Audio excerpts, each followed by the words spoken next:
Another Sunday evening means another live recording of the Auburn Experience podcast. We've got episode 83 coming your way. Lots to talk about before and after the show, but during the show, we got some great topics such as War Ready, a little bit of Auburn and video games, and of course, a whole bunch of stuff during Auburn potpourri. Let's get into it right now.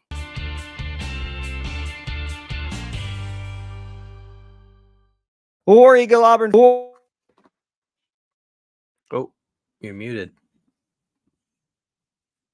You're muted, Kyle.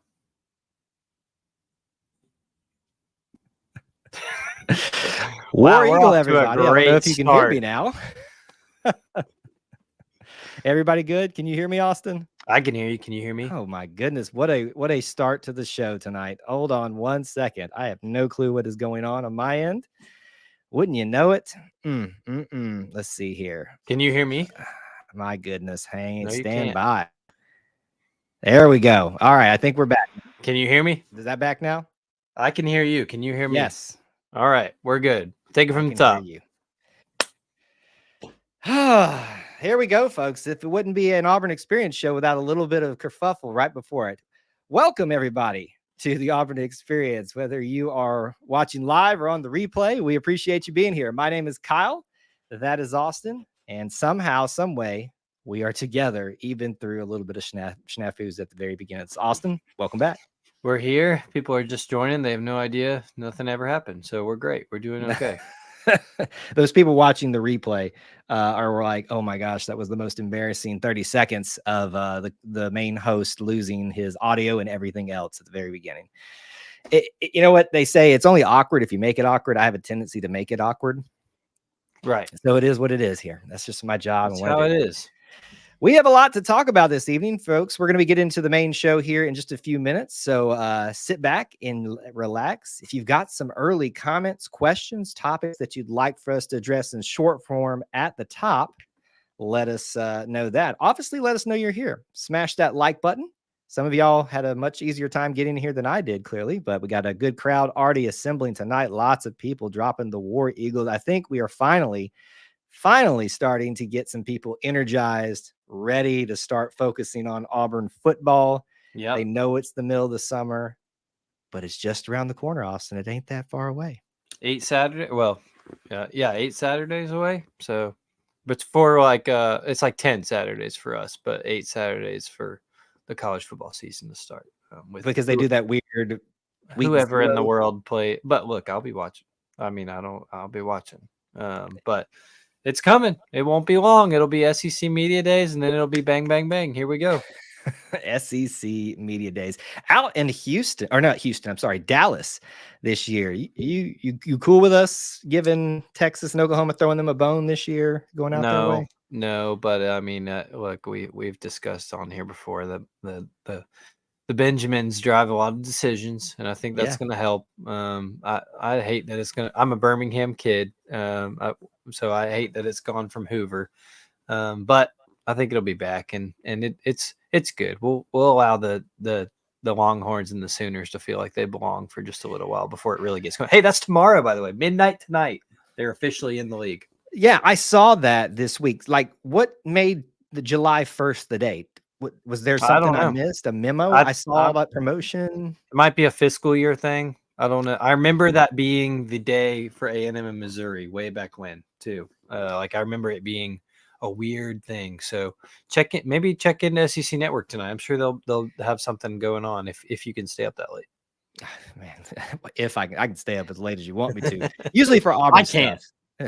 Those takeover Auburn days, though, those are pretty great. They've got some great moments that I know Bama fans love watching over and over and over again. We doing that again? I would think that's coming decently soon. I haven't announced yet. Now, on a sad note, they actually do a Vanderbilt Day one. Do they really? They do. What do they watch? I mean, besides baseball, and graduation, probably. There's probably a documentary about how not to raise up and build a scoreboard. It's a live stream of the construction, probably. That's definitely what it is. It's got to be that, because if you want to know how not to do it, follow them. Listen, we're giving them crap. They are brilliant people. They're catching strays in the middle of June.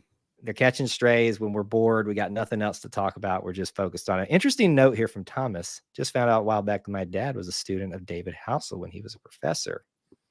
That is Great quite guy. a name.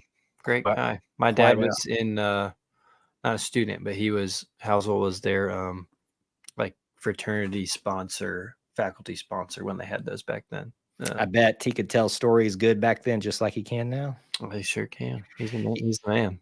You don't become an, I guess, official. I don't know if it's like an official title, Auburn historian, without knowing a few things and Absolutely being a man of many historian, yarns. icon. He's everything. Everything. It's almost like he knows the Auburn experience really well, or something like that. I don't know. Question for you, Mr. Scott. Did you go to Hoover? I did not. I was the rival of Hoover. I was at Spain Park. It wasn't really a rival. We never won, but I was Spain Park class of 2014. So Tennessee, Alabama. Yes, better colors, but yes.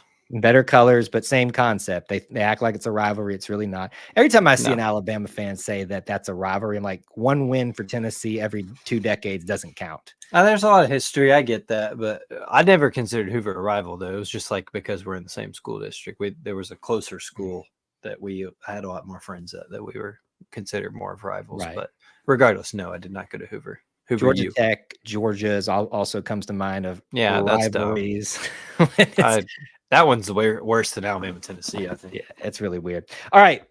We have wasted enough time, not wasted, but we have used up enough time letting people gather, getting the show ready to go here. We have got plenty to talk about tonight. So, folks, just a reminder, if you've never been here before, you just watched a little preview. We're about to move into the live recording where we won't be interacting a ton, if at all, with you guys during it. Stay tuned for after the show. I'll hang out with you for a little bit. We got a 30 to 45 minute show with 3 10-minute-ish, 10, 15-minute segments. Auburn potpourri, Auburn football I got to get used to calling it college football 25, not NCAA 25. And then we're going to talk about War Ready, the Auburn basketball team. Yep. So with that being said, Mr. Scott, are you ready? Yes, sir. Here we go in 3, 2, 1. David Housel described it best. We are living the whole of the Auburn experience. You can quantify it, you can qualify it through a variety of methods, times, peoples, places, things, moments, experiences, but at its heart, at its core, it is all about Auburn sports, Auburn culture, and the Auburn family. Since it's about family, let's get a few of those members of that unit in here. I'm your host, Kyle Loomis. Alongside me, as always, in chair number 2, the best co-host in the land, Mr. Austin Scott. Welcome back for episode 83, sir. Thank you. War Eagle to you, Kyle. War Eagle to all our listeners out there. Hope they're doing well. We are coming up on the end of June. If you're listening to this tomorrow, I guess, or when this comes out, it'll be July already. So, I mean, the year is flying by. This is us speaking to you in the past, I guess. Yeah. If you're listening to the audio portion. Hello, future. It's not, I wish we could give you some encouragement for what the future is going to look like, but no clue. I was going to make a political joke, but I'm not going to. I'm just I'm going to stray really far away from that. Let's not. I'm thinking of several others that I could have used off of that, and I'm going to not do it. We did not behave last episode, Austin, or I didn't maybe. So I'm going to behave. Yeah. In this, I don't think I behaved either. I don't really remember it. Well, you were in a different place, so let's give you a very little bit different. Credit. I'm back though. He's back. Got this TV screen. Maybe his camera won't fall. Let's see how far we can make this thing. Auburn potpourri, one of our favorite segments to start off the show. Just rapid fire, some Auburn stories that maybe we won't spend a whole segment on, but one that I think that we have to start this particular show with, and almost got forgotten in show prep somehow. Bo Jackson made it into a Hall of Fame for the Kansas City Royals. Now, folks, some of you are probably saying, Kyle, duh, he's the greatest of all time. Why is he probably was already in there? No, folks, he just got into the Kansas City Royals Hall of Fame, and that literally just happened, I think, yesterday, Saturday, if I'm not mistaken. So extremely happy, very much deserved. Were you similar to probably some people, Austin, with thinking he was already there? Well, I definitely knew he wasn't in Cooperstown, right? The MLB Hall of Fame. I was aware of that. did think that he was in one of those teams Hall of Fames, whether the Royals or the White Sox, just because those aren't like, I wouldn't know that as just I'm a Braves guy, but I wouldn't know that as just a common, like, that it's a big deal, but it's not, those can be a little more fluid in who you want to let in and things. So I would have thought that would have been done by now. It's a shame it hadn't been, but nonetheless, really excited for Bo, his family, and him being recognized professionally by the Royals. It is a story that has been told over and over. It is the 30 for 30 was wonderful. It just stinks about the injuries, because he would have been in all the Hall of Fames by now.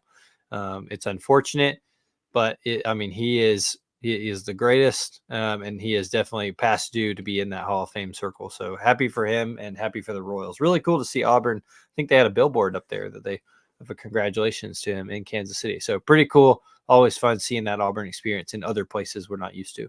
It's about time. That's all I'm going to say. Absolutely. For the greatest of all time, that he's finally where he belongs, in the Kansas City Royals Hall of Fame. Maybe one day some more. I don't know. I can't vouch for his other times, other places, but he had everybody's respect if you watch the documentaries when those all came out on ESPN and otherwise. So let's move on to this little story that is not a little story, because it is all about my love for one Jalen Williams. I love that man to death and back. Our recent graduate, 5th-year graduate, Jalen Williams, for, following his dreams to the NBA draft. The draft happened this week. If you are a fan of an NBA team, I hope y'all had a good draft. I don't really watch it outside of the Auburn folks. Not really a strong chance that Jalen would have gotten drafted, and he did not. But that's not the end of the story for a lot of players. In fact, that's just the beginning, and often sets them up for a surprising trajectory. Maybe it will be for Jalen. He does, after the draft, pick up an undrafted free agent deal. And I believe I'm saying this terminology correctly, Austin, a 10-day deal where he will be able to compete in Summer League and fight for a spot on the final roster, or potentially what's called a two-way deal for the Denver Nuggets. And am I, from your recollection, saying that correctly? I believe so. I think it's an Exhibit 10 deal, a two-way deal. You can sign a different thing, but I think that's a little more binding to you're on the minor league per se team. So Jalen's got some work to do. It's great news that he's going to get to compete in Summer League, because everyone else gets to watch him too. And so even if Denver feels like, hey, we don't have a spot, he is auditioning, if for lack of a better term, with all these other teams he gets to play against. So Jalen got his foot in the door. I hate that he didn't get drafted. I think he definitely had a chance toward the end. There were some people who got drafted for probably not their play on the court. We don't have to go there. Who'd that be? Well, your last name can mean something in some places. So it's unfortunate for Jalen, but he's got the opportunity and he can make the most of it with what he wants. So looking forward to seeing how his role plays out. I think Denver's a great spot for him to at least start that journey. Can we acknowledge the funny bit that could and probably should have happened with the Thunder? The Thunder, 3 Jalen Williams on one team. Well, it wouldn't have been the craziest thing, because people did get drafted by their name and name alone. So if we're gonna be drafted by names, why not have a triple threat, literally, on the Thunder? And they could have made up for a previous time when they didn't select a certain player that they should have. Just saying. Congratulations, though, to Jalen Williams. We always like to give you guys a little bit of non-sports mixed in potpourri, but that's Auburn related. So we are going to give you that here. This is very recent news compared to where we are currently recording. But we're talking about Miss America / Miss Alabama. An Auburn University student has won Miss Alabama. From her region, I guess, or her area. She was Miss Hoover. Her name is Abby Stockard, and she is a current Auburn nursing student. And shout out to my wife, Jessica, who is a graduate and quite a heck of a representative for that nursing school. It's a great one. So Auburn doesn't just conquer the sports. We conquer the pageants as well. There you go. You brought it home. I felt it's like good. That was, appropriate. With the age that usually is for Miss Alabama, it usually ends up being an Auburn student or Alabama student, and that it's not something I keep up with. It's not something I have a record of knowing. I'm not fearing the thumb on how many times we've gotten the Miss Alabama, but That's always good to hear that she was a student of the Plains and not the other side of the state. So we like that. I'm sure I would love to know the record though. Like, how Thank you. I many was going to how go there. many have now? And I'm sure there's probably some from UAB and from Yeah, but Sanford or whatnot. But that look, we're just looking at the total number of the pool. The pool is bigger. So I don't know. Whatever it is, we got one more. A little information just about it. Obviously, I said she won Miss Hoover and then won Miss Alabama. She'll now go compete for Miss America, and she eventually wants to be she wants to get her Doctor of Nurse Anesthesia practice and specialize in pediatrics. She got a $15,000 scholarship, and obviously has to now do a ton of community service appearances and works and things like that. So congratulations to Abby. We're super excited to have her representing Auburn in a way, even though she's representing the state out there. Again, Auburn wins at everything, not just the sports, obviously, but in pageants as well. I want to give a shout. Just talked about the MLB and greats that have come through the MLB for Auburn. We've got another one. Number 60 is on the board for Auburn baseball, sending people to the big leagues. Officially, Bailey Horn was called up to the Boston Red Sox, making it again 60 Auburn baseballers that have made it to the MLB. What a great accomplishment for Auburn, the program, and its history. Obviously for Bailey, who we're mainly celebrating here. You'll remember him back from, I feel like it was the first of the World Series runs. If I got that correct? I think he was pretty instrumental in the Georgia Tech series. Yeah, like 2019 area. I feel like that's correct. Right before the pandemic. Yeah. So it's 5 years, but it's that's relatively quick for a pitcher to be called up, and so that's great for Bailey. And hey, that's just one more off-season plan for Plainsman Park. They're gonna have to adjust the number again on the outfield wall to be 60. They thought they were done with they had their plans for construction, and it's just, you got one other thing to get ready for the upcoming season. Granted, it just ended, so I don't think they're too pressed for time right now, but it's great to see that number continue to tick up. And it's, again, folks, for those of you that were maybe a little bit discouraged or upset about this season, that's a history of Butch Thompson getting these guys to the next level, which most people will use as a very strong metric for how successful you are as a program. So that's congratulations. Right. Kyle, I'm going to throw you a curveball here that we did not talk about in our prep. Oh, do it. I love curveballs. Potpourri. Did Bailey Horn throw that curveball? Sure. We'll go with that. Not the curveball I was going for. By the time people are listening to this, the Auburn Experience has probably been solidified and will be making its way to Paris because it is likely Suni Lee will be on the gymnastics team. But my wife is probably not listening to a thing we're saying because she's locked in the other room. But she should be on the team come tomorrow by the time this goes public. Yeah, I don't think it was ever in doubt that she was going to be. No. I know she still had some work to do, but everybody does. We've all kind of just anticipated being able to follow and celebrate Suni Lee, but several other Olympic athletes that'll be there. So she will obviously be, in terms of Auburn representatives, the headliner, and rightfully so, because of what she did last time she was at the Olympics and, put the team on her back when Simone Biles had, I think it was called the twisties or something like that, that she got the condition, whatever, but, really stepped up and made a name for herself too, and helped out the team a lot. So we'll see how she does, and plenty of others. I'm sure you and I will be talking about all of those names in the coming episodes this summer. That's going to do it for Auburn Potpourri. Let's move into the next part of the show. We've got coming up for you guys 2 great segments. First of all, we are going to talk about video games, Auburn in college football 25. Some news came out this week, lots to talk about there. And if you haven't forgot about them, war ready. The summer Auburn basketball team is getting ready to go into action. We'll talk about them too, coming up next. Big topic number 1 tonight. I want to talk with you about video games, Austin. Don't you love video games? Yeah. Especially one. Nice? Especially one. Isn't it nice that we finally get to have college football back in video game form? I know. It's been far too long. I'm tired of playing NCAA 2014 over and over and over and over and over and over and over. Cody Burns became, under my tutelage, the greatest coach at Texas State ever before going back to his alma mater to lead them to a national championship after winning 2 national championships at Texas State.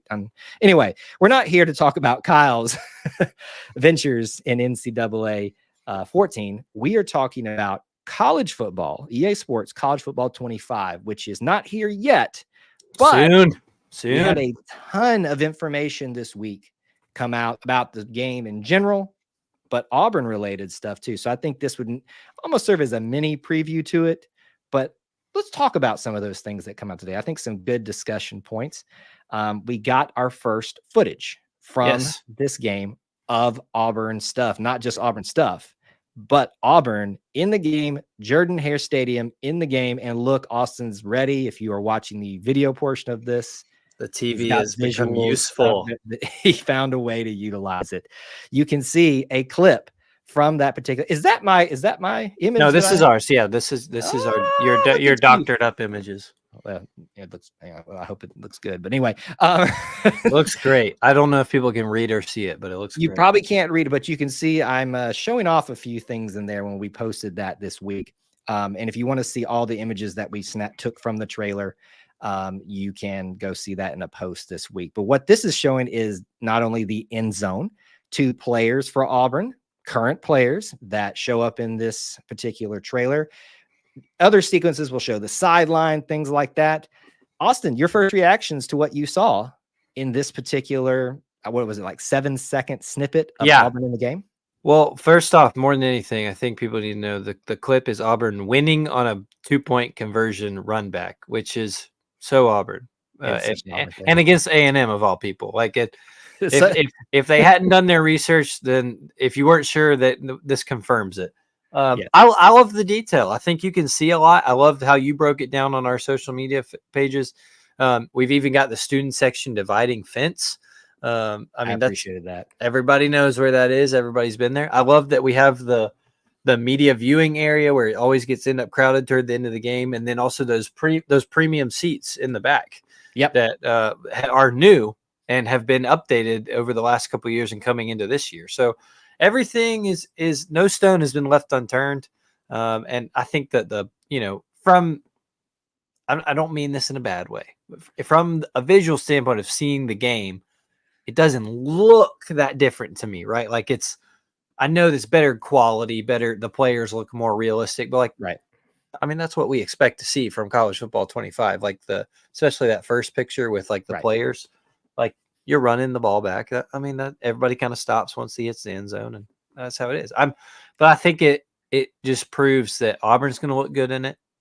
I love that we have like Keldrick Falk has his name on the back of his jersey. He does. And nobody created him to like do that, you know? Well, I mean, somebody did. It was their whole job, but like you or I didn't have to do it. So I think it's really cool. It's another one of those things that's exciting. You talked about we're not just playing 2014 over and over again. When this happened, War Eagle probably was played by the band. That one didn't happen 10 years ago. Because as we discussed last week, it's in the game. And so it's awesome. It's just another little snippet that gets you even more excited. This is not a critique, but in that same image that we took and pointed some stuff out for you on social media, obviously we point out Keldrick Falk, but they're the second player, I believe, and I did some research to make sure I wasn't mistaken, can only be, especially since the defense scored, Jaron Thompson, new Texas transfer at safety. Wrong number though. So I don't remember him ever having, I think it's number 30 they have on there. I'm not mistaken. That's right. But I think he's number 1 now.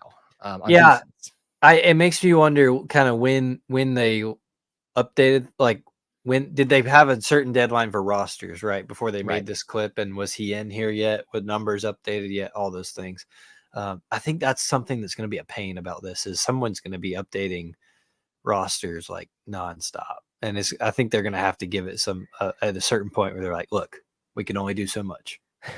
Well, here's the thing. They're going to be making so much money off this game. They can afford to have someone do nothing all day. That's true. This person's injury just happened. All right, he's out of the game. I mean, that stuff's probably going to happen. Like, if you're wanting to get a realistic, you are simulating the season. He's no longer available for this portion of the rest of the game or something. I don't know how it's going to work. Who knows? There's probably a segment where you can just play with the roster as was when it started. Hopefully there's one like a real time type of event or something like that. But obviously, first looks, I appreciate it too. I know when we posted up the sideline stuff, some people are like, okay, sideline stuff is always there. But no, I mean, if you actually look at the sideline stuff, there's some specific things there. The pop-up tent for the trainers is there.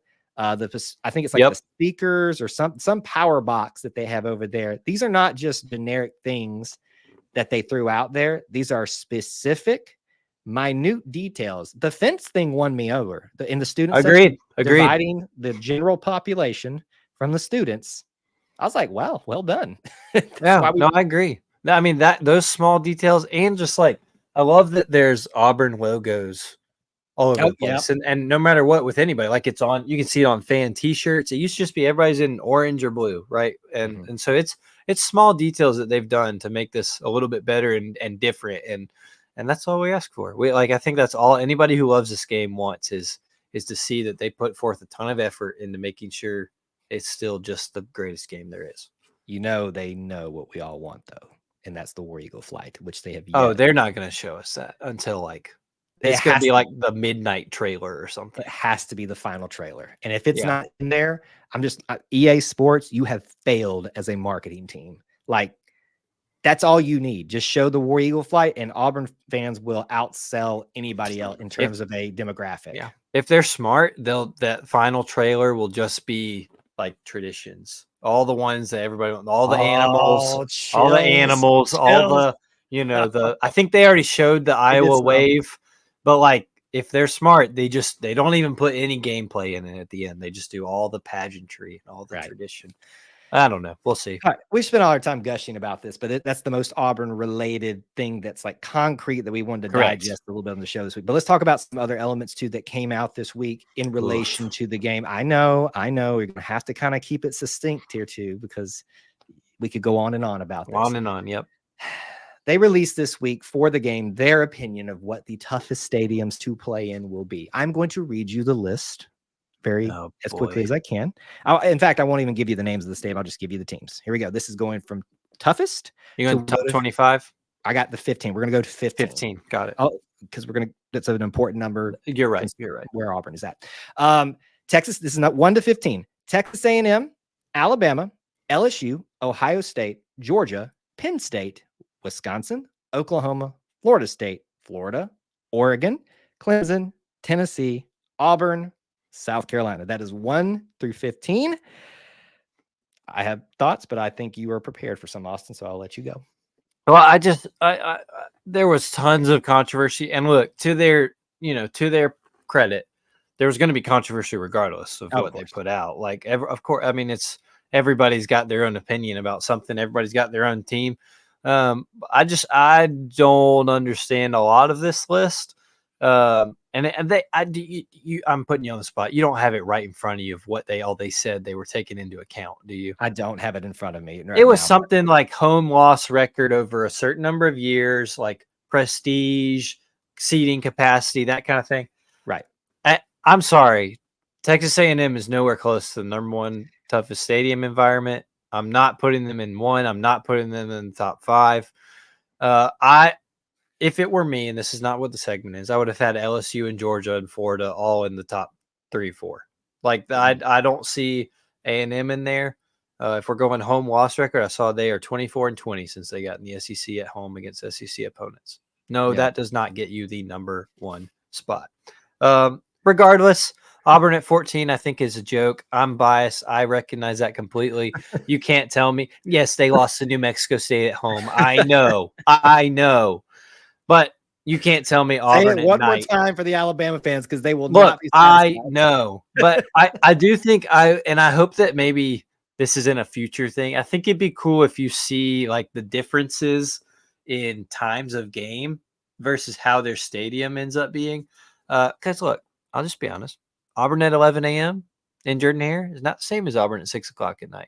It's totally different. Like, Auburn at 6 o'clock at night against Alabama in late November I saw somebody say should be like Beaches of Normandy doomsday mode. Like, it should be nuts. Auburn at 11 a.m. in September at homecoming, like Kyle and I dread. Everybody's hating it. So I get it, but I hate the list. I was always probably going to hate the list. And we recognize that, but we got to talk about it still. Here's just my very brief thoughts about it. I actually don't have a problem with Texas A&M being high, but not that high. I actually give Penn State a lot of credit, and I've thought about a lot of this because I gave them a lot of flack when we played them at their place and how much they were puffing their chest out about how their stadium experience was better than ours, and I still debate that a little bit at certain aspects. But I think Penn State being up very high is a must. I think agreed. Alabama, Georgia. Okay, Georgia, yes, right now. Alabama, when it's somebody they care about, I put it an asterisk next. Agreed. For that fact, I think it bumps them out of the top 5, but I could be fine with number 6.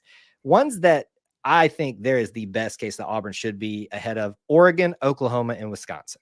Yeah. Flat out. Look, Wisconsin's got the thing that the one thing, and I think you've talked about it. You want to go see it, right? The snow. Is it what? Well, they've got the snow and whatever the jump around song. Like like that. But I'm sorry. I know. I agree. Yeah, I agree. It's those 3 don't make sense. I know. And even I have a problem with us being that close to South Carolina. I'm like, what? You said it, not me. Now, listen, if you get South Carolina fans stirred up about something these days in content, they will just go ham about it. They'll cock-a-doodle-doo all over the place. They'll ruffle their feathers, all these things. Wave their little towels all over the place. But there's so many things. Who would you put at 1? Just if you had to say one person. If I had to put one, it'd be hard to not put an LSU close to there because I've experienced that. I think Penn State's up in that realm. Just for argument's sake, I will say LSU. I agree. Where dreams go to die is the saying. So I'll say agree. that. All right. I agree. Final note from the releases this week to round out this segment. I don't want to talk about this. Why? You really hate this? No, I just like. Okay. All right. So they released overall ratings, I guess is the word, for offenses, defenses, and then what would be their power rankings, and that would be your overall. Auburn's only in one of the list. Their defense is ranked 86 overall out of 100. Nobody's 100. I think 99 is usually the highest that you can get. Well, I guess so. It would be out of 99 then. Kyle. This whole time I've been thinking that it was like 1 through 100, and we were number 86. No, see it. I knew. No, 86 is good. 86 is good. 86 is okay. And but like, I'm shocked we're 86. Yeah. Oh, I'm 86 is good when I think about what I did think was happening. I thought we were being ranked. Okay, I'm happier. Thank you. So defense got an 86 overall, which I think put us somewhere in the teens ranking wise on defense. I think so. I had it written down somewhere. It was 17th overall in the game. We got to do that every time now. Offense, it was not in their top 25 in overall rating. So it will probably be not lower. Surprising. That's true. It will be lower than 83, which was number 25 on there. We were not in the power rankings of their top 25, which would mean your overall will be lower than 87. It could be 87 because you can have multiple peoples at that overall rating. Just Austin, very quickly to round out. So we're going to have an 83 defense, lower than 86 and lower than an 83 offense. If you had to guess Auburn's overall ranking or overall rating for this game with this information, what would you say it's going to be? Well, what'd you say the overall number 25 was? 83? 87 for the overall rating. I'm trying to think, and I'm not good at math, but I'm trying to think 86 and like averaged out to be lower than that. So I'm going to say their offense is going to be like a 74. I don't know. I don't even know. I'm so out of the loop, but I mean, I would think that would put them at like, quick math, Austin, like overall of 80. I'm thinking 80. That's what I'm thinking. I think they're going to want to put Auburn at 80, or else you're going to have a certain. No, if it's lower, there's going to be some problems. We riot. we find EA Sports. We charge at dawn. We charge at dawn with Aubie in the lead. Grab your pitchforks. Let's go get Flying on the eagle. Fly the eagle. Fly the eagle now. Dang it. That's the only thing that'll satiate us. If that was a word. I think I mispronounced that word, but hey. We'll go with it. That's 80 sounds, and given going into the year, 80 sounds, about right. But hey, I mean that just means you got a little underdog if you want their dynasty. If you want to start out there, I'm not going to start out at Auburn. I gotta, you like to work yourself up to your favorite team, but that means they got something to work with. Well, there you go. That's what you've got from this past week.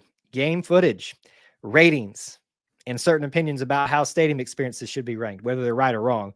All of that is wrong. a nice taste of what you can experience coming up in just a few short weeks. And of course, I'm sure Austin and myself will be in the game. Main topic number 2 tonight. It is summer. The NBA Finals is done. The draft is done, but we're not done talking about Auburn basketball. Now, we're not talking about the program. Mr. Scott has his visual aids that I have to continue to point out because I'm just fascinated by it now. He's got me like, it's like squirrel, you know, I can't stop looking at him. It's okay. He's got the image up there on the screen, courtesy of War Ready, who we're talking about in this particular segment. If you guys don't know what War Ready is, we're going to give you a little bit of information. Most of you know what we're talking about. It is effectively the Auburn basketball summer team of alumni and former players that have decided that in this particular tournament called the basketball tournament, TBT, that they would like to play together for Auburn's honor under their banner that has adopted, in a sense, the Auburn essence, I guess is what you want to call it. Our feel, our fan base, because it's kind of like that saying, if you build it, they will come. If you put Auburn on something, we will follow. But you also got to perform when you get out there too. And I know we just need one win, guys. We just need one win. They've won one before. Now you're right. I'm sorry, they won one last year. But I feel really good about this team. All right, we're getting ahead of ourselves. Obviously, I take it you've watched them in previous years, Austin, and yes, and we'll be paying attention to this year's game as well. Am I yes. correct? Okay, so we already know that there's some interest there. Were you familiar with this particular the basketball tournament TBT before all this? Before War Ready? Before War Ready, before it became a thing with Auburn, you know, like having like I knew it was existed, right? It wasn't on my sports calendar. Yeah. But like, I mean, like you said, I'm like most Auburn family folks. Once something is attached to Auburn to it, and that first year, it felt like everybody was like, "This is the greatest thing ever," because I think it was fresh off the Final Four, or right before the Final Four. Yeah. And so I mean, there was a lot of steam Yes. headed toward Auburn basketball, and so yeah, I mean, every year since I've followed closely. You know, like you said, the performances haven't always been great. But and they know that. I mean, we're not saying anything that they're not understanding of, and they're working hard every day to make that better. But it's entertaining. It is entertaining, and we get to see some of these favorite Auburn players and some that we haven't seen for a while. I do like there's been a kind of a regular group that seems to always be there, but then you'll get a one in there that we haven't heard from in a while, or maybe one that you forgot about for a little bit. So it's been a nice mix of things. So let me do this real quick, very briefly. Let me give you some information about the tournament, what you need to know. We're going to dive into the Auburn stuff really quickly and give you a short form preview of all this, because we could talk about this for 30 minutes, honestly. This is the basketball tournament. It will be, from what I can tell, there is some misinformation, or at least I was having a hard time understanding. It seemed like there was going to be 64 teams to start off. I think now it's 32. But somewhere around the time frame of July 19th through the 22nd, those first two rounds will be played, if there is 2 rounds. They'll be played at Butler, Cincinnati, Louisville, Lexington, Houston, Wichita, Dayton, and Pitt. The rest of the rounds, the Sweet 16 effectively, I'm sorry, let me back up. The 32 round will be July 21st to the 22nd. The 16 teams will be July 23rd to the 24th. Then the Elite 8 for them, 29th through the 30th of July. And finally, the Final Four and the championship game will be the August 2nd and August 4th in Philadelphia. So that's what you need to know for the whole thing. It is kind of like a March Madness event and a bracket. War Ready will play their first game in the first round against D2 Waymakers, and it does not look like they have an official affiliation to one school. They are the 5 seed War Ready, which is also known as the Auburn alumni team officially. I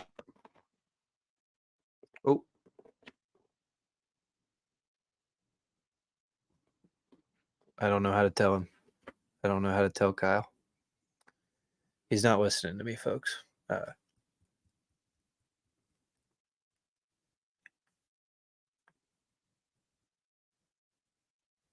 Gracious. Sorry about that, guys. There you go. You're good. Where did you lose me? We might it was right before you said the D2 Waymakers were the five.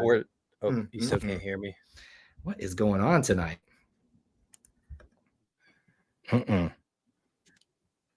Sorry about that. Can you hear me? Yes, that was me again. Sorry about. I don't know what on tonight with it was really weird. You went out like all of a sudden. What was the last thing that you heard from me? The D2 Waymakers were the 5 seed. The 5 seed. All right, so I'll back up there. We'll do some editing and post to make that better for the folks. But you guys get to see how the sausage is made here. So Auburn or ready will be playing the number 5 seed, the D2 Waymakers, and that will be on July 19th, 6 p.m. You can watch it on TBT Live, which is their website. Some games will be on regular television, but this one seems like it's just going to be on their website. I think it's free. I logged in as a preview to see it. So I think you're going to have pretty easy access to watch all these things. So folks, Auburn fans, you have your marching orders. Do not put anything on your calendar on Friday the 19th at 6 p.m. It is Auburn, the 4 seed. War ready, the 4 seed. I'm going to keep calling them Auburn. Versus the number 5 seed. Let's get to work. That's all I'm saying. My calendar's free. So is that the 4 seed in the whole thing? It'd be the 4 seed in that region, just like you would. Okay. And how many are in a region? That's where I was talking about. It gets a little confusing because I think they have now gone down to only 32 teams. Oh, I see. I think it was originally supposed to be 64, but unless I read something wrong. So it would be the 4 seed out of how many teams are in that region, whether it's, the however many it needs to be per region. It gets a little confusing. I think they're having to do some logistics. If they're playing the 5, then it's probably 8 in a region, right? 8 and 1, 2 and 7, 3 and 6 and 3, 4 and 5. Look at us. Math is not hard sometimes. No, I think that's exciting, and that we're in Lexington, and so if it's a familiar place for these guys, like they've played in Rupp Arena before. Side note, it would be very cool if we ever got to host one of these, because I think that it would be really fun. And look, like we've talked about, you want some dollars, put Auburn in it, and you'll make some dollars. Outside the point, I'm excited for these guys. I'm excited for this. This is always really fun. Like you said, it's a mix of guys that are all throughout really the Bruce Pearl era, right? From when it was just getting started to all the way up until in the last couple of years, and with everyone in between. So there's a lot of fun names here and a lot of guys people will hope they get to see a lot of success from again. Yeah, it's fun to watch this team every year just for the simple fact of getting to relive watching these guys with an Auburn allegiance before. Or like we used to, and now once again getting to do that as well. So if War Ready were to win this one, it looks like they're going to potentially have the ability to take on teams like the number 1 seed in that region, the Herd, Marshall's particular Thundering Herd alumni. I know that would be the likely matchup if everything goes chalk. You would then have the opportunity, if you continue to win, to face somebody like the Wofford alumni, which I think they are the 3 seed, maybe, if I'm not correct. But then you've got the 2 seed, the Kentucky alumni. Oh, that'd be fun and scary. And I think would stay in Lexington. So hey, maybe they can start the trend of us being able to win in Rupp Arena. Yeah, that'd be great. It'd be a great thing. As a final note in our preview of sorts for this, I want to give you guys who you can expect from the team. You probably wanted to know this earlier, but let's talk through it. I've got it listed out here for everybody, and then Austin can give some thoughts about it. Point guards, Samir Dowdy, Javon McCormick, and Wendell Green. Shooting guards, Mustafa Heron, TJ Dunnins. Short forwards, just Malik Dunbar. Power forward, just Simeon Bowers. And 3 centers, Ron Delph, LaRon Smith, and Babatunde Akingbola, one of my favorite names that Auburn has had on their roster. And he is a fan favorite in terms of just Auburn fans just love Babatunde, even though he had to go, I think it was George Washington for his final year, which he had some success over there. So we're very happy for him, but he's back under some semblance of an Auburn relationship, I guess, what you call it. So that's your roster. I want to, before Austin, maybe I want to have some thoughts from you. I want to remind folks, these guys do this. They are, I think, compensated in some way, but they've got other schedules and stuff. So don't be surprised if someone isn't able to play the day of or things have happened like that before, but this is your roster and how they're listed as such right now, an all Auburn roster. Your thoughts, Austin? Yeah, I love it. I especially love, you mentioned Babatunde, Mustafa Heron's one, guys who had to go elsewhere or chose to go elsewhere after, or yeah, they chose, transferred, but still, enjoyed their time enough at Auburn to represent Auburn on a team like this. So that's exciting for me. Ron Smith has been here from the beginning for War Ready, and so I love seeing him in back. If I had to pick one, I love. Well, I know there's some differing opinions feelings and feelings, but I love Cinnamon Bun Cinnamon Bowers. I mean, I just love him to death. He got there my freshman year. I've never called him Cinnamon Buns before. Cinnamon Bun Cinnamon Bowers. That's my guy. I played 1 through 5 positions for Auburn. I'm never gonna be able to look at him the same again now. The point center Simeon Bowers was our guy. We got to Auburn at the same time, and so I'm excited to see all these guys. How can you not love to watch Malik Dunbar throwing it down again? TJ Dunnins is honestly a name I forgot about, but was one of those early on guys who was just a bucket. So yeah, it's gonna be a lot of fun. This is a good group. Is this finalized? Like, can they add more? Or see, that's what I was kind of talking about. Sure, there have been people that have had injuries and weren't able to actually play on the day they were supposed to play before. That's happened a lot, and so I think that happened to D'Angelo last year. D'Angelo, I think it happened to Bryce the very first year when he played with the team. So that's why I just want to warn people. I know you're excited about this group, but don't be shocked if something has to change, because this is not a typical event. They're taking the time to do this, and I think they are compensated in some way, and they're trying to win $1 million for winning the tournament too. There's anyway. Life happens is what I just want to remind people of. Real quick, maybe to round out, you have looked at the roster here. Do you need me to read them to you again, or you got them pretty well in your head? I got them right here. If you had to say a starting lineup, if you are the coach, oh boy, who would you say? I'll go first so you can have some time. Okay, yeah, go ahead. Agree or disagree with me. My starting lineup is going to be Samir Dowdy. Actually, you know what? I'm going to differ. I thought about that first. At point guard, I'm going to put Javon McCormick. At shooting guard, I'm going to put 2 point guards out there. I'm going to put Samir Dowdy. At small forward, I'm going to technically put 2 small forwards out there. I'm going to put Mustafa Heron and Malik Dunbar. And my center is going to be probably LaRon Smith to start off with. Now, I know I left Simeon Bowers out of there, and I think he would be a great energy guy, especially for the first big men coming off the bench.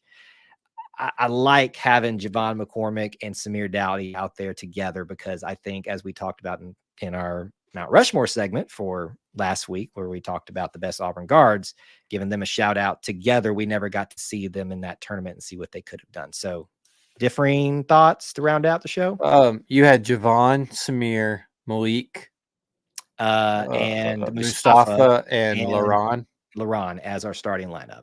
Yeah, I don't differ. That's exactly that's what I would have said. I think that they can go. I think you'll probably see Javon and Wendell play similar minutes, and I think that because Simeon's a little shorter and on the shorter side, which is why he's a power forward. Correct. I think you'll see him if they want a little athletic small ball lineup instead of LaRon. D'Angelo's not on this team, right? He's not on this team. Yeah, he's not on this team this year.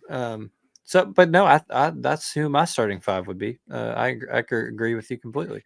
And I know that excludes in that predicted starting lineup, or it's not even a preferred, it's just predicted, Malik Dunbar from starting. But again, he's one of those energy guys that I think is essential coming off the bench. So if I have Simeon, it's very similar to when we had for a while there, Chad Baker, Mazzara, and KD this year coming off different positions and different types of players, but big energy guys that literally just hit the other team in the mouth as soon as they come in. I think Simeon, I think Malik coming off the bench 2-3 minutes in the game is like a nice change of pace and kind of switches it's almost like a nice lineup change. If you're a smaller guard focused lineup to start with, and all of a sudden here's some bodies, here's some energy and here's some bodies to go along with it, and then you switch them back in.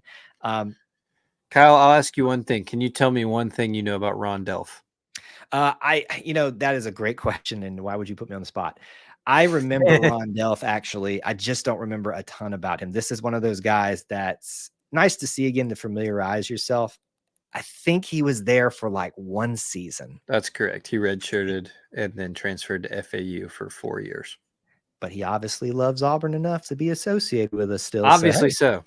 He's a 7-footer. I did not know that. So I remember him being tall. So that would have been my senior year of high school. So he's not a Bruce guy. That's an interesting note right there. He's not a Bruce guy. A lot of these guys are. A lot of these guys are. Welcome back, Ron. Welcome back, Ron. Everybody else in You're in the game. He brought it back around.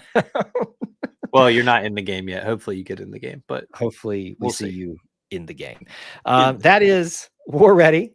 That is the basketball tournament. That is what you have to look forward to. And we will be eagerly watching and cheering you guys on in this summer's event. That's going to do it for episode 83 of the Auburn Experience podcast. We thank you for joining us. If you want to connect with us offline or online, I guess I should say, you can do so on X with me at Kyle Loomis 24. Where can they find you? Yeah, at Austin G. Scott, Twitter, Instagram, or X, whatever. I hate it. I will never stop. It's fine. It's fine. I know it's just going to be stuck in your craw. Drives me crazy. Anyway, at Austin G. Scott, hit me up. Episode 83, by the way, brought to you by like every white walk-on wide receiver in the last like 10 years. This year it's wait a minute. Wait, Gabe McKenzie. Defensive end, Gabe McKenzie. Yeah, that's a good one. Well, I think he was a tight end. I'm pretty sure he was he not a tight end? I don't know. Think 83 would be all I remember is that game against LSU. I'm pretty sure Gabe McKenzie was one. But anyway, like 03. All right, well, you tell us out there if there's a better 83. Please. But that's the episode. Thank you guys for watching and listening. Till we talk to you again. War Eagle. War Eagle. And that's the show, folks. Thank you guys so much for, first of all, dealing with my technical issues that happened twice this show. That was so weird. I know the issue and it's with me. And I even thought I should have made a change with my equipment setup before I started. And I said, you know what? It'll be fine. It won't happen. It'll be fine. And it happened twice. So there is the show. We appreciate you guys dealing with that. Austin, I know you've got to get going, but final thoughts, questions, comments you want to address? I don't think I have anything in here. I was looking to see what everybody's been saying. Where's my mouse? Yeah, we had a lot of good comments tonight. A lot of people watching. Yeah. We appreciate you guys. We usually have pretty decent crowds here on this night, but this seems active and vibrant. Very vibrant. So y'all keep coming back. Anything? Hey, Devin. I haven't seen Devin in a while. She says, excellent show on the night where we had 2 snafus with a thing, but we appreciate that. Yeah, that's okay. She must have not seen those. That's okay. That's okay. But she chose to ignore them graciously. Yes. Anyway. Yeah, we'll think about it. Austin, great work with the screen. Thanks for being here. Keep giving me the feedback, folks. I want to figure out, I want to do something like awesome, but they also have a glare, which is kind of a pain. But we'll figure it out. I don't know how well you could actually see stuff. Could you? Be honest. We could see it, just not details. And part of that is currently the resolution that we shoot in that. And you gave me a great segue for a plug. Anybody want to join the Conquer Club? Help us keep the lights on. Literally, you never know. We might be able to upgrade. So I wonder if I turn off. Did that help anything? It helped. Do it again. Really? Y'all are watching us workshop. Yes, it took the light. That's the light on. That's the light off. It took the glare off of the corner there. So maybe we need to keep the lights off. So don't join the Conquer Club. No. Join the Conquer Club. What are you doing? What are you doing? My God. Please join the Conquer Club. It's how Kyle gives me a 6-figure salary. Wait, you get a 6-figure salary? Oh, when did AJ was supposed to talk to you about that? Oh, well, AJ got fired, so I'm kidding. WT, make your graphics for the TV bold and simple, otherwise too hard to see. Okay, I don't make it. Well, I think it's less but it is less about what his is and more about the resolution that we can shoot in on this streaming service, and then just translation, a screen on a screen. It's like Inception. It's Inception. That's what we're doing. Which is basically what the Auburn Experience is, if you really think about it. It's true. Company man right here. Company man. He pulls the line as much as he can. All the time. All right, sir. Thanks for hanging out with us. All right. Thanks for having me. War Eagle, guys. War Eagle. All right, you can hang out with me for the last few minutes that we have. We start a little late tonight, which is, I know y'all know I say that's typical, but hopefully y'all tolerate that. I could stay on for about another 5 minutes or so, address maybe some comments, questions that you all had. If there's something specific that you would like me to address, put it in the chat now. Let me give you a couple of reminders for what's coming up this week on the E2C Network. You just watched one of our main scheduled live streams. The next scheduled one is going to be Auburn Family Night on Wednesday evening at 8 Eastern time, not 9 like we did tonight, 8 Eastern time. It's a live call-in show. Talk about anything and everything. Lots of comments and questions and calls from you guys the day before 4th of July. So hope you can join us, get your holiday started off on a good note. If you enjoy TikTok, I know some of y'all don't, but some of you do, you can join me on somewhat daily TikTok live streams there, where there's a little bit just general Q&A chat there for a few minutes or so. And then we'll have lots of content coming across social media throughout the week, across Facebook, Twitter, X, Instagram, obviously YouTube here, and then audio podcasts too. You can find the audio form, which will be cleaned up a little bit, I promise you, with the issues that we had during the show, unfortunately, tonight. So all that in mind, that's what we got coming up. Make sure you're subscribed, following, all those good things. What do we got here to round out the show? Some things maybe that you all talked about. What is an Exhibit 10 contract for the NBA? Devin asked. To be honest, I'm not as well versed on this, Devin, but from my understanding, I think Austin somewhat explained it. Essentially, they get to play with the team for a 10-day period. I don't think it's like 10 days straight. I think it's like a certain amount they get to go to play in this summer league. Maybe it is 10 days straight. And go to workouts and things like that. And they get to make a decision if they want to keep them as part of their competition for their roster. And to compete for what would be called a two-way deal or a full deal onto the roster. I think I'm bare bonesing that and maybe not doing a great job of explaining that overall, but it's one of those initial stepping stones if you were not drafted for getting onto an NBA roster. My belief is this: even if it doesn't happen for him on this particular team, he is going to get the tape, the eyes looked at him playing in the summer league that will get him on someone's radar. I think his loyalty, his trajectory as a player will get Jalen Williams eventually onto an NBA, at least two-way deal roster type of situation where he can play in their essentially G League, minor league, and then maybe be called up at some point during the league play to play at some point. We've seen it happen with, I think, Sharif Cooper, a couple of others. We're obviously all big Jalen Williams fans here, so we're going to be rooting hardcore for him to find that deal that suits him best. There's a great question. I just hope that we explained it well. Where are we looking at here? A lot of love for Samir Dowdy and some other people that are going to be playing. Obviously, love for Jalen. Earlier in the show, we were talking about him, making sure that we got. Felix says, I always wonder, if you're not an Auburn fan, why are you on an Auburn podcast? Here's what I will say as the content creator. I will never say no to anybody who wants to consume any content. Now, some people, certain Alabama fans, are here just to be annoying. And there are Auburn fans that do it the opposite way, and I shun them because I think that's just annoying. I do not seek out other rivals and other teams' content just for that sake. I might be interested in what they're talking about, want to hear a perspective. So people are always welcome here. And the way I say it on TikTok, because that's a different crowd over there, and you kind of have to, what's a nice way of saying this? You have to give them the business some of the time in a firm but somewhat kind-ish way. I tell them, as long as they provide relevant, constructive, productive, and meaningful contributions to the conversation and live chat, you're allowed to be. We will let you linger around with us. That's kind of how I operate in that realm when there's people that aren't Auburn fans. But it is weird sometimes that they're there unless they just really enjoy the conversation, which is understandable sometimes too. Anything else that maybe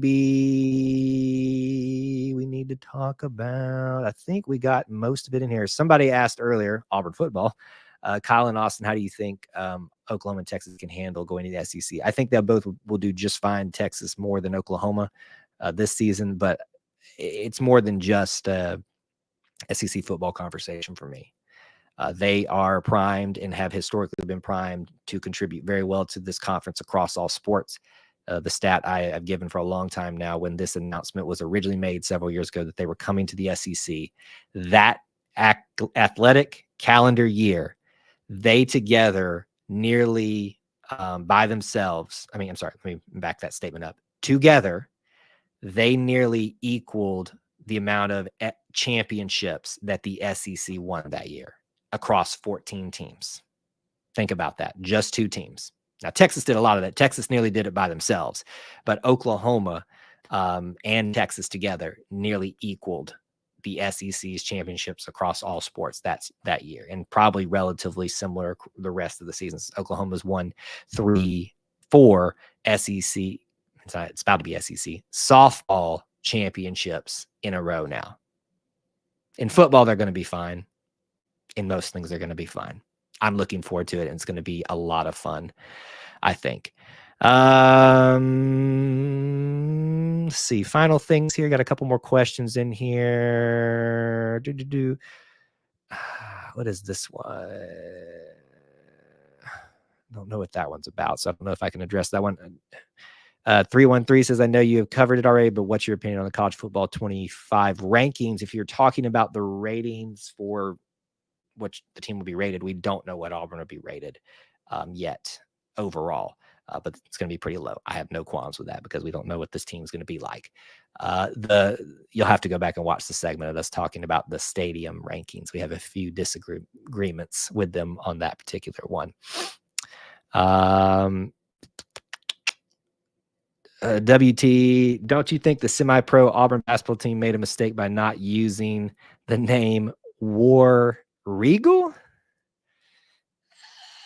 It's a good try, WT. I think War Ready is probably pretty good. There are other ways they probably could have taken that, but it flows. You don't want to get too much into copyright infringement. And I think that probably might have gotten them there. All right, we're going to call it a show. Thank you again for y'all being patient with not Austin's issues during the show. And we always appreciate you guys still hanging around with us for that. And great crowd tonight. Great responses. Hope to see you here every Sunday night, but also on Wednesday night as well, coming up for our live call-in show at 8 Eastern time. Thank you guys so much. Till we talk to you again. War Eagle.